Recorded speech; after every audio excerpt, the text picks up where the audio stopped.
Welcome friends, welcome to our YouTube channel. और अगर आप थंबनेल देख के ये वीडियो देख रहे हैं तो ये वीडियो आप लोगों के लिए बहुत इन्फॉर्मेटिव होने वाला है। हालांकि है तो ये पुराना चार्ट, लेकिन इन फ्यूचर आप लोग के लिए बहुत हेल्प करेगा। तो जैसे कि मैं हर वीडियो में बताता हूँ कि मेरी जो स्ट्रेटजी है वो लॉन्ग टर्म कंसोलिडेशन ब्रेकआउट पे ही मैं काम करता हूँ, और थोड़ी मझोली कंपनियों में ज़्यादा मैं काम करता हूँ। ठीक है। तो ये जो कंपनी आप देख सकते हैं यहाँ पे, रिसाइकलिंग सेक्टर में बैटरी की रिसाइकलिंग करती है। नाम है इसका ग्रेविटा इंडिया लिमिटेड।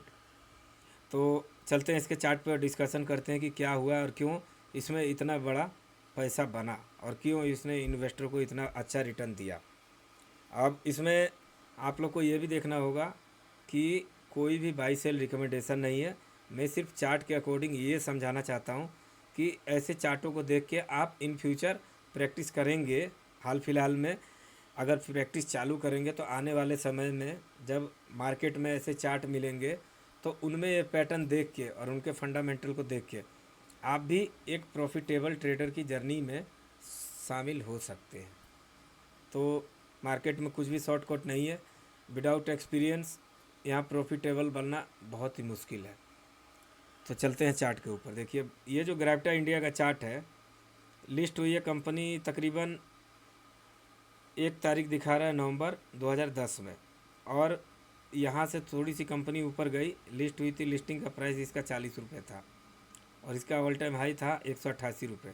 वहाँ से गिरने के बाद ये इसने यहाँ पे मल्टीपल टाइम कई महीनों तक ट्राई किया है, लेकिन तोड़ नहीं पाया इस रेंज को।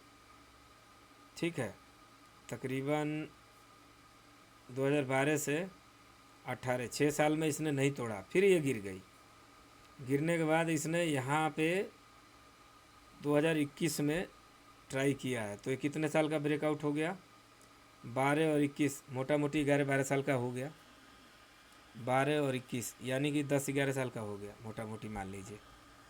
अब यहाँ जब इसने ब्रेकआउट किया अच्छे कैंडल के साथ, ऊपर गया और ऊपर जाने के बाद नीचे आया, रीटेस्ट किया। तो मैं यही समझाना चाहता हूँ कि अगर ब्रेकआउट जोन पे जो हमारा एंट्री लेवल है, जो ये हमारा लेवल है 199 का, अगर ये मिस हो गए आप, तो ये वीकली और मंथली टाइम फ्रेम पे 100 में 80% शेयर रीटेस्ट करने आते हैं। ये आपको मान के चलना पड़ेगा। कुछ शेयर रिटेस्ट करने नहीं आते हैं, जैसे कि हाल फिलहाल में अभी एक शेयर है, गियर की ही कंपनी है, बहुत अच्छा रिटर्न दिया उसने, और शायद 900 रुपये के आसपास था उस शेयर का प्राइस। RCF या ऐसे कुछ गियर का नाम है उसका, मैं देख के कभी बताऊंगा। और देखिए, ये रिटेस्ट करने आया, थोड़ा सा ऊपर ही है, 2-4-5% मान के चलें। और यहाँ से फिर इसने जो जर्नी तय की, तो ये तो मंथली चार्ट है, इसको वीकली पे लगाते हैं और इन पैटर्नों में यहाँ से अब देखिए स्विंग का मौका मिलता है। इन्हीं शेयरों के जब ब्रेकआउट जब हो जाते हैं मल्टी ईयर टाइम फ्रेम पे, तब इनमें हमें स्विंग ट्रेडिंग की तलाश करनी चाहिए, जो कि आसानी से मिलते हैं और जो पैटर्न बहुत ही अच्छे तरीके से काम करते हैं। देखिए, पहले तो मैंने आपको ये ब्रेकआउट की स्ट्रेटजी बता दी, जो ब्रेकआउट से निकला शेयर, यहाँ पे आपको एक स्विंग सेटअप मिला। फिर अगर हम इस स्विंग सेटअप से जो हमने गेन किया, यहाँ एक स्विंग सेटअप मिला, यहाँ से देखिए कितने परसेंट का गेन। इसी ट्रेंड लाइन से मैं पूरे चार्ट को समझाने की चेष्टा करूँगा। यहाँ देखिए, यहाँ एक स्विंग ट्रेडिंग का सेटअप मिला, यहाँ देखिए, यहाँ एक स्विंग ट्रेडिंग का सेटअप मिला। हालांकि ये वीकली टाइम फ्रेम में, अगर डेली टाइम फ्रेम पे लगाएं तो और अच्छे से ये छोटे चार्ट पैटर्न एक्सप्लेन होंगे। अगर छोटा मतलब कि छोटा कंसोलिडेशन या बेजिंग पैटर्न है तो उसको डेली टाइम फ्रेम पे ही देखना काफ़ी बेहतर रहता है। अब यहाँ से क्या हो रहा है? अब यहाँ से ये शेयर जो इसने ऑल टाइम हाई मारा है, अब यहाँ से हो चुका है एकदम ख़राब। इसके फंडामेंटल भी उस हिसाब से नहीं है, शेयर के वैल्यूएशन भी हाई हो चुके हैं। तो नए लोग क्या करते हैं, जब शेयर भाग चुका होता है, जहाँ पे लोग बड़े पार्टी प्रॉफिट बुकिंग करते हैं, वहाँ पे वो एंट्री बनाते हैं, थोड़ा बहुत ऊपर जाता है, उसके बाद जब वो गिरता है तो वो इस होप में बैठे रहते हैं कि शायद मेरा शेयर यहाँ से चलेगा। किस क्यों इस होप में बैठे रहते हैं? क्योंकि उन्हें पैटर्न का मालूम नहीं, फंडामेंटल का मालूम नहीं, किसी सेटअप पे उन्होंने प्रैक्टिस नहीं की है, और ये लॉस होने का सबसे बड़ा कारण है। और भी कुछ कारण है, जैसे किसी के कहने पे उन्होंने वो शेयर बाई कर लिया।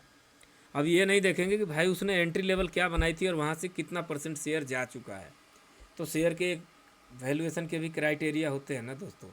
जो शेयर 200-300 रुपये से ब्रेकआउट देके 2600-2700 रुपये का हाई मार दिया, अब आपको क्या लगता है कि अब वो बुलेट ट्रेन की तरह चलता ही रहेगा? कहीं तो वो जाएगा ना, सुस्ताएगा, उसमें करेक्शन आएगा, चार्ट बिगड़ेगा, फिर कई सालों का कंसोलिडेशन होगा, उसके बाद फिर एक पैटर्न तैयार होगा, तब वो वहाँ से जाके अपनी अपवर्ड जर्नी चालू करेगा। लेकिन लोग ये समझ नहीं पाते हैं।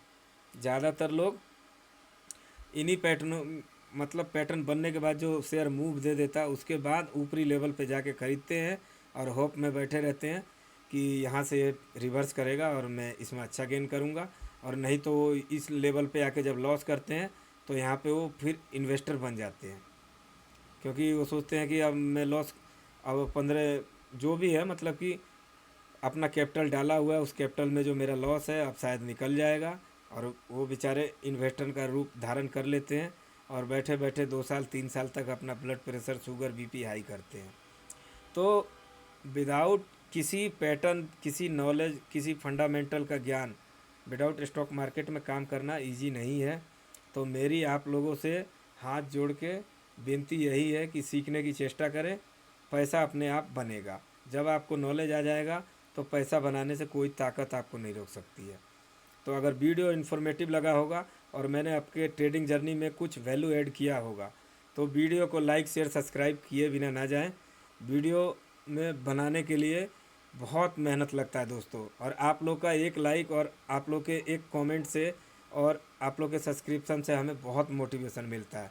आशा करता हूँ ये वीडियो आप लोग को बहुत इन्फॉर्मेटिव लगा होगा। मिलते हैं नेक्स्ट वीडियो में। Thanks for watching this video. जय हिंद, जय भारत, वंदे मातरम दोस्तों।